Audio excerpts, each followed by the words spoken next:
Hello guys, welcome back to AJUB. So recently നമ്മളെല്ലാം കാത്തിരുന്ന CGL എക്സാമിന്റെ റിസൾട്ട് വന്നിരുന്നു. സോ നമ്മൾ അതേപോലെ കാത്തിരിക്കുന്ന അടുത്ത റിസൾട്ടാണ് CHSL 2025-ന്റേത്. CHSL എക്സാമിനെ കുറിച്ച് പറയുമ്പോൾ തന്നെ അറിയാം SSC കണ്ടക്ട് ചെയ്യുന്ന one of the important exam ആണ് CHSL എന്ന് പറയുന്നത്. Junior secretariat assistant, lower division clerk, data entry operator തുടങ്ങിയ നിരവധി പോസ്റ്റുകളാണ് ആസ്പിറൻസിന് വേണ്ടി കാത്തിരിക്കുന്നത്. സോ നമ്മൾ ഇന്നത്തെ വീഡിയോയിൽ നമ്മൾ ഈ last month 12 November to 30 November വരെ നടന്ന CHSL 2025 എക്സാമിൻ്റെ ഒരു എക്സ്പെക്റ്റഡ് കട്ട് ഓഫ് ആയിരിക്കും ഡിസ്കസ് ചെയ്യാൻ പോകുന്നത്. സോ ഈ ഒരു എക്സ്പെക്റ്റഡ് കട്ട് ഓഫ് ഒരിക്കലും ഒരു ഫൈനൽ റിസൾട്ടായിട്ട് ആരും കണക്കാക്കരുത്. നമ്മൾ ഇതിനു മുന്നേ SSC നടത്തിയിരുന്ന അല്ലെങ്കിൽ SSC പബ്ലിഷ് ചെയ്ത റിസൾട്ട്, എക്സാം റിസൾട്ടിൻ്റെ ബേസിസും ഈ വർഷം CHSL എക്സാം നടന്ന ടോട്ടൽ ആപ്ലിക്കേഷൻസിൻ്റെയും ടോട്ടൽ വേക്കൻസീസ്, പിന്നെ എന്താ പറയുക, എക്സാം ഡിഫിക്കൽട്ടി ലെവൽ, ഇതൊക്കെ വെച്ചിട്ടായിരിക്കും നമ്മൾ ഒരു എക്സ്പെക്റ്റഡ് കട്ട് ഓഫ് ഇവിടെ പറയാൻ പോകുന്നത്. സോ അതിനുവേണ്ടി നമ്മൾ ലാസ്റ്റ് ഇയർ 2024 CHSL എക്സാം എടുത്ത് നോക്കിക്കഴിഞ്ഞാൽ TCS പാറ്റേണിലാണ് കഴിഞ്ഞ വർഷം വരെ എക്സാം നടന്നത്. അപ്പോൾ ഈ വട്ടം ആദ്യമായിട്ടാണ് CHSL ഒരു എഡ്യൂക്കേറ്റീവ് പാറ്റേൺ നടക്കുന്നതും. സോ അതിൻ്റേതായിട്ടുള്ള കുറച്ച് വേരിയേഷനും എന്താ പറയുക, എക്സാം ഡിഫിക്കൽട്ടി ലെവലെല്ലാം കുറച്ച് ഡിഫറെൻ്റ് ആയിരുന്നു. സോ ലാസ്റ്റ് ഇയർ നോക്കിക്കഴിഞ്ഞാൽ ഒരു അറൗണ്ട് 30 lakhs ആപ്ലിക്കേഷൻസ് തന്നെ ഉണ്ടായിരുന്നു. അതിനകത്തൊരു പകുതി ആൾക്കാർ മാത്രമേ എക്സാം എഴുതാൻ പോയുള്ളൂ. അതിൽ ഒരു 39,835 ആൾക്കാരെ മാത്രമാണ് ഷോർട്ട് ലിസ്റ്റ് ചെയ്തത്. അതിൽ ജനറലിൻ്റെ കട്ട് ഓഫ് വരുന്നത് 157, OBC കാറ്റഗറിക്ക് 156 വരുന്നത്. അപ്പോൾ നമ്മളിത് കാണുമ്പോൾ തന്നെ അറിയാം കട്ട് ഓഫ് വളരെയധികം കൂടുതലായിരുന്നു.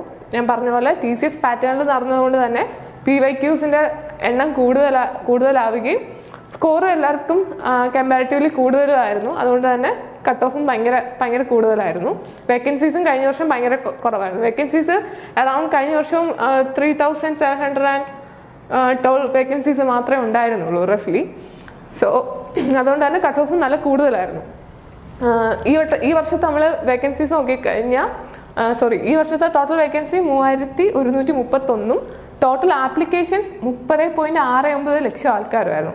ഈ 30.69 ലക്ഷം ടോട്ടൽ ആപ്ലിക്കൻസ് ഉണ്ടെങ്കിലും അറൗണ്ട് ഒരു 50% ആൾക്കാർ മാത്രം, എന്ന് വെച്ച് കഴിഞ്ഞാൽ ഒരു 50 lakhs ആൾക്കാർ മാത്രമേ എക്സാംസ് എഴുതിയിട്ടുള്ളൂ. സോ അതിൻ്റെ ഒരു അടിസ്ഥാനത്തിൽ ഏകദേശം ഒരു 35,000 ആൾക്കാരെ ആയിരിക്കും ഇനി ഷോർട്ട് ലിസ്റ്റ് ചെയ്യാൻ പോകുന്നത്. Tier 2 വേണ്ടിയിട്ട് 35,000 ആൾക്കാരെ മാത്രമായിരിക്കും ഷോർട്ട് ലിസ്റ്റ് ചെയ്യാൻ പോകുന്നത്. സോ ഇതിൻ്റെ ഒരു ബേസിസിൽ നമ്മൾ നമ്മുടെ ഈ ഒരു എക്സാം പാറ്റേണും ഡിഫിക്കൽട്ടി ലെവലും കാര്യങ്ങളെല്ലാം, എക്സാം ഡിഫിക്കൽട്ടി ലെവലിനെ കുറിച്ച് പറയുമ്പോൾ കഴിഞ്ഞ എഡ്യൂക്കേറ്റീവ് നടത്തിയ CGL എക്സാമിനെ കമ്പയർ ചെയ്യുമ്പോൾ കുറച്ചും കൂടെ ഈസി ലെവലിലായിരുന്നു CHSL നടത്തിയിരുന്നത്. അതിൽ തന്നെ ആദ്യത്തെ ഷിഫ്റ്റുകൾ നല്ല എളുപ്പവും അവസാനത്തോടാകുമ്പോഴത്തേന് കുറച്ചും കൂടെ ഡിഫിക്കൽട്ടായി വരുന്ന ഒരു പാറ്റേൺ ആണ് നമ്മൾ കണ്ടത്. സോ ഇതിൻ്റെയൊക്കെ ഒരു ബേസിസിൽ നമ്മൾ ഇവിടെ ഒരു റഫ്ലി ഒരു കട്ട് ഓഫ് ഐഡിയ പറയുന്നത് ഇങ്ങനെ ആയിരിക്കും. ജനറലിന് 148 to 153, OBC കാറ്റഗറിക്ക് 145 to 150 വരെ, EWS കാറ്റഗറിക്ക് 146 to 151, SCക്ക് 131 to 135, ST കാറ്റഗറിക്ക് 121 to 126 എന്ന് പറയുന്ന ഒരു കട്ട് ഓഫ് ആയിരിക്കും. നമ്മൾ ഒരു റഫ്ലി, ഇതൊരു ജസ്റ്റ് ഒരു റഫ് കണക്ക് മാത്രമാണ്. സോ ഈ ഒരു സ്കോർ മാത്രം ഡിപ്പെൻഡ് ചെയ്ത് നിൽക്കല്. ഒരു 130 റോ സ്കോർ 135 എബവ് ഉള്ളവരെല്ലാവരും തീർച്ചയായും എക്സാമിന് പ്രിപ്പയർ ചെയ്ത് തുടങ്ങുക. All the best for your preparation. So ഇങ്ങനെ SSC റിലേറ്റഡ് എക്സാംസ് അപ്ഡേറ്റ്സിന് വേണ്ടിയിട്ട് AJUB ചാനൽ സബ്സ്ക്രൈബ് ചെയ്യുക. Thank you.